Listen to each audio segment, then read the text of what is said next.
मित्रों नमस्कार। हम हैं धनीराम पटेल, एडवोकेट, बिलासपुर, छत्तीसगढ़।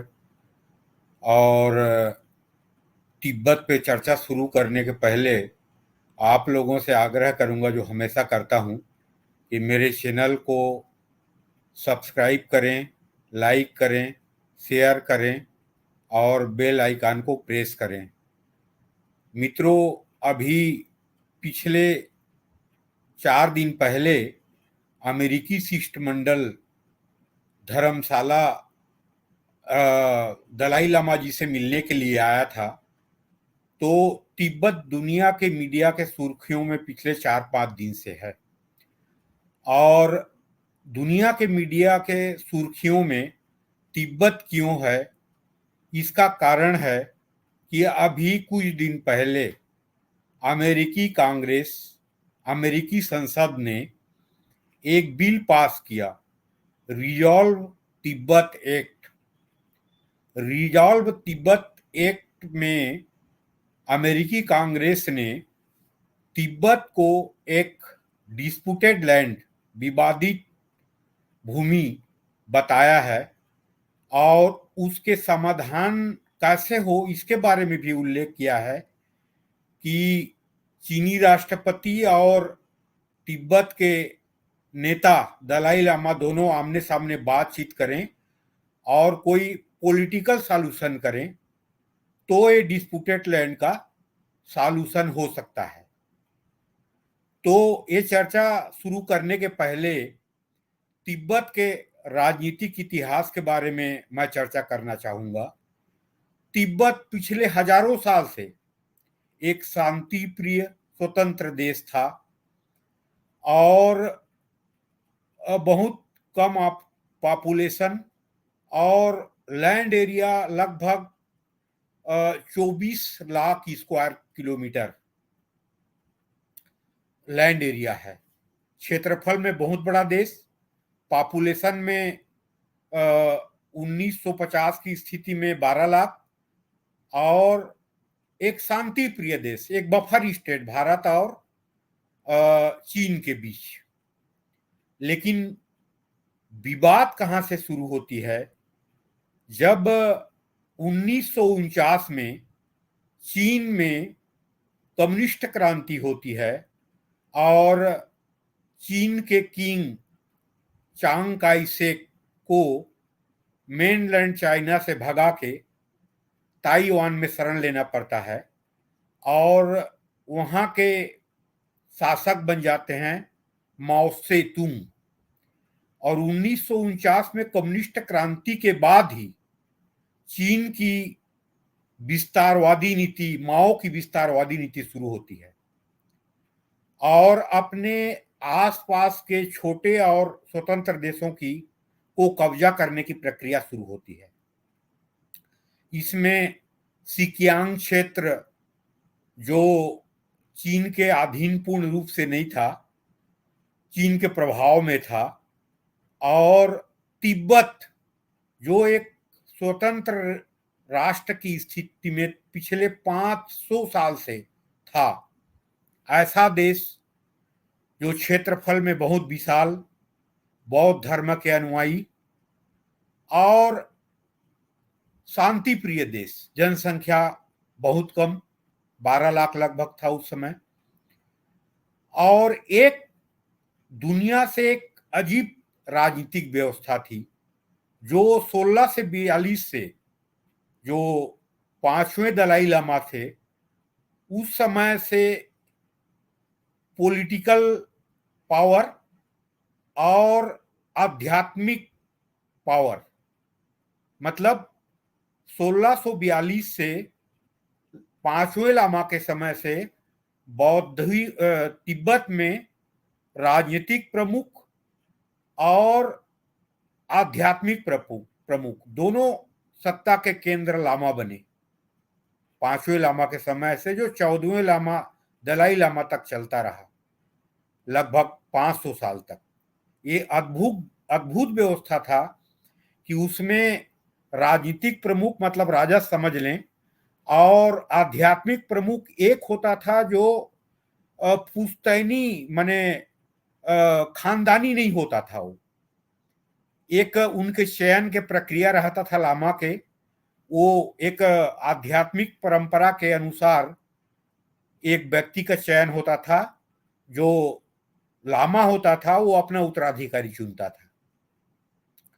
लेकिन जैसे ही चीन में कम्युनिस्ट की शासन आई तो तिब्बत को हड़पना शुरू कर दिया। तिब्बत एक शांति प्रिय देश था और तिब्बत की स्थिति वही थी ब्रिटिश साम्राज्य के अंतर्गत। पॉलिटिकली सिचुएशन स्टेटस को मैं बताऊं तो एक रिप्रेजेंटेटिव जैसे नेपाल में रहता था, जैसे भूटान में रहता था, वैसे तिब्बत में भी ब्रिटिश एम्पायर की एक रिप्रेजेंटेटिव लहासा में रहता था। लेकिन चीन जब कम्युनिस्ट क्रांति 1949 के बाद शुरू महीनों से ही तिब्बत पर हमला शुरू कर दिया और हमला करते करते 1951 में संधि करने के लिए और चीन के मातहत, चीन के अंतर्गत एक ऑटोनोमस रीजन के रूप में, एक स्टेट के रूप में लामा को और दलाई लामा को आत्मसमर्पण करने के लिए मजबूर कर दिया। जो संधि होती है चीन में 1951 में, उसकी बाद एक स्वतंत्र राष्ट्र की स्थिति तिब्बत की समाप्त हो जाती है। उसके बाद भी चीन दलाई लामा, जो 14वें दलाई लामा जो धर्मशाला में हैं, एग्जाइल गवर्नमेंट ऑफ तिब्बत धर्मशाला में हैं, उनको परेशान करना शुरू कर देती है। उनके महल पे हमला करके उनको और कई तरह के समझौता करने के लिए बाध्य कर देती है। उनको अंततोगत्वा भारत के शरण में आने के लिए बाध्य होना पड़ता है और 1959 में अपने धार्मिक अनुयायी और परिवार के साथ वो आ जाते हैं, भारत के शरण में आ जाते हैं और उनको भारत सरकार धर्मशाला हिमाचल प्रदेश में गवर्नमेंट ऑफ एग्जाइल के रूप में वहाँ उनको एक हेडक्वार्टर देती है और एक राजधानी के रूप में वो विस्थापित सरकार के रूप में कार्य कर रहे हैं, जो अभी तक कर रहे हैं। लेकिन भारत की तत्कालीन सरकार, नेहरू जी की सरकार, जो उनके कम्युनिस्ट के बारे में, जो कम्युनिस्ट विचारधारा, कम्युनिस्ट शासन व्यवस्था और चीन के बारे में उनकी जो सहानुभूति थी और दीवानापन था जो कम्युनिस्ट के प्रति, चीन के प्रति, अपने काल्पनिक दुनिया में रहते थे, उन्होंने एक बफर स्टेट को चीन के गुलाम होने के बाद जो कदम उठाना चाहिए था, जिसके बारे में सरदार पटेल ने भी नेहरू जी को कहा और कई राजनीतिक दलों के, राम मनोहर लोहिया जी ने कहा, कई लोगों ने कहा, एक बफर स्टेट के समाप्त होने पे दो राष्ट्रों के बीच जो तनाव और युद्ध की स्थिति होती है उसके बारे में अवगत कराया। लेकिन जितना सख्त विरोध करना था उतना भारत ने नहीं किया, तो हम अमेरिका और ब्रिटेन और दुनिया की क्या अपेक्षा रखें, जो एक बफर स्टेट था और ब्रिटिश साम्राज्य के अंतर्गत यहाँ ब्रिटिश सरकार की एक पॉलिटिकल रिप्रेजेंटेटिव रहता था। तो अभी पिछले 75 साल में पश्चिमी देशों ने दलाई लामा के बारे में बोला, तिब्बत के बारे में बोला, उनको माने अवार्ड भी दिया गया, नोबेल शांति पुरस्कार दिया गया। लेकिन अभी अमेरिकी कांग्रेस ने रिजॉल्व तिब्बत एक्ट पास करके तिब्बत को एक विवादित क्षेत्र घोषित करके दुनिया के मीडिया में और दुनिया के अंतर्राष्ट्रीय संगठनों में एक विवादित क्षेत्र घोषित कर दिया है।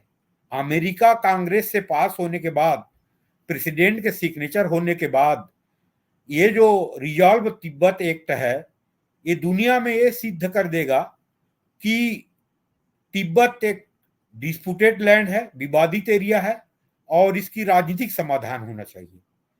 लेकिन आप एक क्वेश्चन करेंगे और यहाँ के मीडिया में चल रहा है कि चीन ऐसे हंसते हंसते तिब्बत को छोड़ देगा। ये संभव नहीं है। जब तक कम्युनिज्म है, जब तक एथोटोरियन गवर्नमेंट है, तानाशाही शासन है चीन में, तब तक ये संभव नहीं है। लेकिन दुनिया में एक दबाव बनेगा और चीन ये मान के चल रहा था कि तिब्बत मेरे कब्जे में आ गया और मेरा ऑटोनोमस रीजन ब्रैकेट स्टेट बन गया है, तो ये दुनिया इसके बारे में भूल गया है। और भारत के अरुणाचल प्रदेश राज्य के बारे में उसके कई शहरों का नाम बदलना और बार बार अपने क्षेत्र में बताना, जबकि 1962 के युद्ध और उसके पहले लगभग 32,000 वर्ग मील भूमि को भारत के अक्साई चीन और अरुणाचल प्रदेश में चीन कब्जा कर चुका है। और 62 के युद्ध में आप जानते हैं, उसके बारे में विस्तृत में जाएंगे तो बहुत लंबा समय हो जाएगा। भारत को बुरी तरह पराजित होना पड़ा और ये स्थिति आ गई।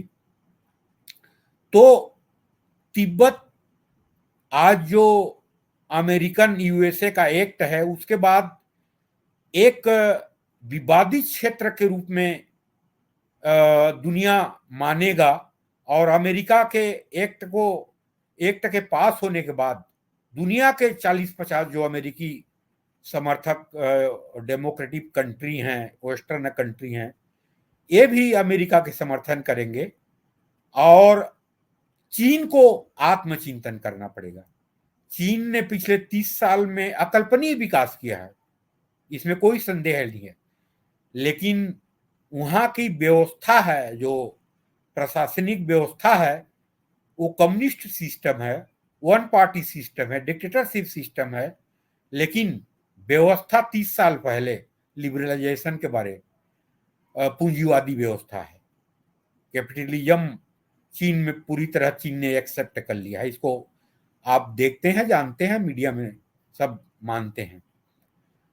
तो एक दिन जब चीन लोकतंत्रीकरण होगा, उस दिन और दुनिया के दबाव में तिब्बत के बारे में चीन को आत्मचिंतन करना पड़ेगा।